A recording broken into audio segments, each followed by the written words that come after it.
ಇಟ್ಟುಕೊಳ್ಳಿ. ದೊಡ್ಡ ದೊಡ್ಡ ಪ್ರಯತ್ನಗಳೆಲ್ಲ ಅವಹೇಳನದಿಂದಲೇ ಪ್ರಾರಂಭವಾಗುತ್ತವೆ. ಶ್ರೇಷ್ಠ ವ್ಯಕ್ತಿಗಳು ಎಂದೆನಿಸಿಕೊಂಡವರು ಅವಹೇಳನಗಳಿಗೆ ಗಮನವನ್ನು ಕೊಡದೆ ತಮ್ಮ ನಿರಂತರವಾಗಿರುವಂತಹ ಪ್ರಯತ್ನಗಳಿಂದಾಗಿ ತಮ್ಮ ಗುರಿಯನ್ನು ತಲುಪಿರುತ್ತಾರೆ. ಜೀವನದಲ್ಲಿ ಏನಾದರೂ ಸಾಧಿಸಬೇಕಾದಲ್ಲಿ ನಿರಂತರತೆ ಅನ್ನುವುದು ಅತಿ ಮುಖ್ಯವಾಗುತ್ತದೆ. ಜೊತೆಗೆ ಯಾವುದೇ ರೀತಿಯ ನಿಂದನೆಗಳಿಗೆ ಗಮನವನ್ನು ಕೊಡಬಾರದು. ಮೈ ಮೇಲೆ ಇರುವಂತಹ ಬಂಗಾರಗಳಿಗಿಂತ ನಮ್ಮ ಪಕ್ಕದಲ್ಲಿರುವಂತಹ ಒಬ್ಬ ಶ್ರೇಷ್ಠ ವ್ಯಕ್ತಿ ನಮ್ಮ ಮೌಲ್ಯವನ್ನು ಬೆಳೆಸುವಂತೆ ಮಾಡುತ್ತದೆ. ಮೇಲೆ ಕಾಣಿಸುವಷ್ಟು ಸಂತೋಷವಾಗಿ ಯಾರ ಜೀವನವೂ ಕೂಡ ಇರುವುದಿಲ್ಲ. ಮೇಲ್ನೋಟಕ್ಕೆ ಎಲ್ಲರೂ ಕೂಡ ಸಂತೋಷವಾಗಿರುವರು ಎಂದು ಕಾಣಿಸುತ್ತದೆ. ಅಸಲಿಗೆ ಎಲ್ಲರ ಒಳಗೂ ಹೊಕ್ಕಿ ನೋಡಿದಾಗ ಗೊತ್ತಾಗುತ್ತದೆ ಯಾರ ಬಳಿಯೂ ಕೂಡ ಸಮಸ್ಯೆಗಳೇ ಇಲ್ಲದಂತಹ ಮನುಷ್ಯರು ಇರಲು ಸಾಧ್ಯವಿಲ್ಲ ಎಂದು. ಪ್ರತಿಯೊಬ್ಬ ಮನುಷ್ಯನಿಗೂ ಕೂಡ ಅವರದ್ದೇ ಆಗಿರುವಂತಹ ಸಮಸ್ಯೆ ಇದ್ದೇ ಇರುತ್ತದೆ. ಜೀವನದಲ್ಲಿ ಉನ್ನತವಾಗಿರುವಂತಹ ಸ್ಥಾನಕ್ಕೆ ಏರುವವರೆಗೂ ಕೂಡ ಕಿವಿಯನ್ನ ಮುಚ್ಚಿಕೊಳ್ಳಬೇಕು. ಜೀವನದಲ್ಲಿ ಅತ್ಯಂತ ಮೌಲ್ಯಯುತವಾಗಿರುವಂತಹ ಪ್ರದೇಶ ಯಾವುದು ಗೊತ್ತಾ? ಇತರರ ಹೃದಯದಲ್ಲಿ ನಾವು ಸಂಪಾದಿಸುವಂತಹ ಸ್ಥಳ. ನೆನಪುಗಳು ಎನ್ನುವುದು ಕತ್ತಿಗಿಂತ ಪ್ರಮಾದಕರವಾಗಿರುವುದು. ಏಕೆಂದರೆ ಕತ್ತಿ ಮನುಷ್ಯರನ್ನ ಒಂದು ಬಾರಿ ಮಾತ್ರವೇ ಚುಚ್ಚಿ ಸಾಯಿಸುತ್ತದೆ. ಆದರೆ ಜೀವನದಲ್ಲಿ ಕೆಲವು ನೆನಪುಗಳು ಮಾತ್ರ ಆಗಾಗ ನಮ್ಮನ್ನ ಚುಚ್ಚಿ ಚುಚ್ಚಿ ಸಾಯಿಸುತ್ತವೆ.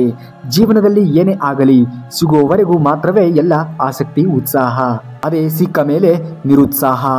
ಸಿಗುವವರೆಗೆ ಮಾತ್ರವೇ ಮೌಲ್ಯ, ಸಿಕ್ಕ ಮೇಲೆ ಸಾಮಾನ್ಯ. ಅದು ವ್ಯಕ್ತಿಯಾಗಲಿ, ಪ್ರೇಮವಾಗಲಿ ಅಥವಾ ವಸ್ತುವೇ ಆಗಲಿ. ಕೆಲವು ವ್ಯಕ್ತಿಗಳು ನಾವು ಮಾಡಿದ ತಪ್ಪುಗಳನ್ನು ಮುಚ್ಚಿಕೊಂಡು ಇತರರು ಮಾಡಿದ ಸಣ್ಣ ತಪ್ಪುಗಳನ್ನೇ ದೊಡ್ಡದಾಗಿ ಬಿಂಬಿಸಿ ತೋರಿಸುತ್ತಾರೆ. ಅವರನ್ನು ತಪ್ಪಿತಸ್ಥರನ್ನಾಗಿ ಮಾಡುತ್ತಾರೆ. ಎಲ್ಲ ಸಮಯದಲ್ಲೂ ಕೂಡ ರಕ್ತ ಬರುವ ಗಾಯವೇ ಆಗ ಬೇಕೆಂದೇನೂ ಇಲ್ಲ. ಕೆಲವು ಬಾರಿ ರಕ್ತದ ಬದಲು ಕಣ್ಣೀರು ಬರುವ ಗಾಯವೂ ಕೂಡ ಇದರಿಂದ ಆಗುತ್ತದೆ. ಈ ಸೃಷ್ಟಿಯಲ್ಲಿ ಸ್ತ್ರೀ ಪಾತ್ರ ಅತ್ಯಂತ ಪ್ರಮುಖವಾದದ್ದಾಗಿರುತ್ತದೆ. ಸ್ತ್ರೀ ಮತ್ತು ಪ್ರಕೃತಿಗೆ ಯಾವುದೇ ವ್ಯತ್ಯಾಸವಿಲ್ಲ. ಇಡೀ ಪ್ರಕೃತಿಯಲ್ಲಿ ಏನೆಲ್ಲ ಅಡಗಿದೆಯೋ ಇದೆಲ್ಲವೂ ಕೂಡ ಓರ್ವ ಸ್ತ್ರೀ ರೂಪದಲ್ಲಿರುತ್ತದೆ.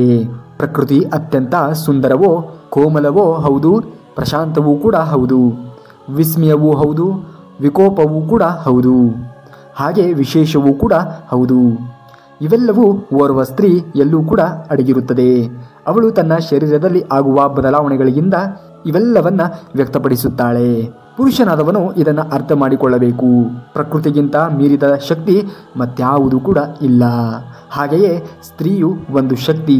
ಅದು ಆದಿಶಕ್ತಿಯ ರೂಪ. ಸೃಷ್ಟಿಯ ಮೂಲ ಕಾರಳು ಈ ಸ್ತ್ರೀ. ನಮ್ಮ ಋಷಿಗಳು ಸ್ತ್ರೀಯನ್ನ ಮಹಾಶಕ್ತಿ ಎಂದು ಕರೆದರು. ಓರ್ವ ಸ್ತ್ರೀ ತಾನು ಮಕ್ಕಳನ್ನ ಪಡೆದ ನಂತರವೇ ತಾಯಿ ಆಗುವುದಿಲ್ಲ. ಅವಳು ಹುಟ್ಟುತ್ತಲೇ ಮಾತೃತ್ವವನ್ನು ಪಡೆದುಕೊಂಡೇ ಹುಟ್ಟಿರುತ್ತಾಳೆ. ಅವಳು ಸಹಜವಾಗಿಯೇ ಓರ್ವ ಮಾತೃ. ಅವಳು ಎಲ್ಲವನ್ನ ಮಾತೃತ್ವದ ಸ್ಥಿತಿಯಿಂದಲೇ ನಿಭಾಯಿಸುವಳು. ಇನ್ನು ಇದೇ ರೀತಿಯಾಗಿರುವಂತಹ ಮಾಹಿತಿಗಳಿಗಾಗಿ ನಮ್ಮ ಚಾನಲ್ನ ಸಬ್ಸ್ಕ್ರೈಬ್ ಮಾಡ್ಕೊಳ್ಳಿ ಅಂತೇಳಿ ಹೇಳ್ತಾ ಮುಂದಿನ ವಿಡಿಯೋದಲ್ಲಿ ಸಿಗುವವರೆಗೂ ಧನ್ಯವಾದ. ಕರುನಾಡಿಗೆ.